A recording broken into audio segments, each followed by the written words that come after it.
పవన్ కళ్యాణ్ ఏమన్నాడు? జనసేన పెట్టింది ప్రజల కొరకే, మీ కొరకే, న్యాయం కొరకే ఫైట్ చేస్తానన్నాడు. అవినీతి పరుడని మీకు చెప్పాను కదా. 21 ఎమ్మెల్యేలు తరపున ఒక ఎమ్మెల్సీ సీట్ ఉంటే లక్షల మంది కష్టపడిన వాళ్ళకి ఇస్తున్నాడా? కోట్ల రూపాయలు ఖర్చు పెట్టిన నాయకులకు ఇస్తున్నాడా? ఇది కేవలం అవినీతి కుటుంబ పార్టీ అని చెప్పాను.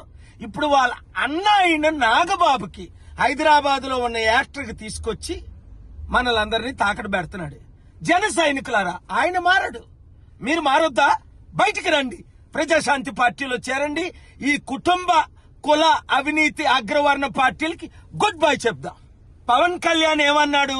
జనసేన పెట్టింది ప్రజల కొరకే, మీ కొరకే, న్యాయం కొరకే ఫైట్ చేస్తానన్నాడు. అవినీతి పరుడని మీకు చెప్పాను కదా.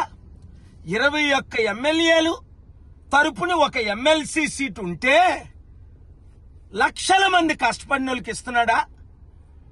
కోట్ల రూపాయలు ఖర్చు పెట్టిన నాయకులకు ఇస్తున్నాడా? ఇది కేవలం అవినీతి కుటుంబ పార్టీ అని చెప్పాను. ఇప్పుడు వాళ్ళ అన్న అయిన నాగబాబుకి హైదరాబాద్ లో ఉన్న యాక్టర్కి తీసుకొచ్చి మనలందరినీ తాకట్టు పెడుతున్నాడు. జన సైనికులారా, ఆయన మారడు, మీరు మారొద్దా? బయటికి రండి, ప్రజాశాంతి పార్టీలో చేరండి. ఈ కుటుంబ కుల అవినీతి అగ్రవర్ణ పార్టీలకి గుడ్ బై చెప్దాం. మరిన్ని వీడియోస్ కోసం ఛానల్ ని సబ్స్క్రైబ్ చేయండి. లేటెస్ట్ అప్డేట్స్ కోసం వాట్సాప్ ఛానల్ ని ఫాలో అవ్వండి. ఆ లింక్ డిస్క్రిప్షన్ లో ఉంది.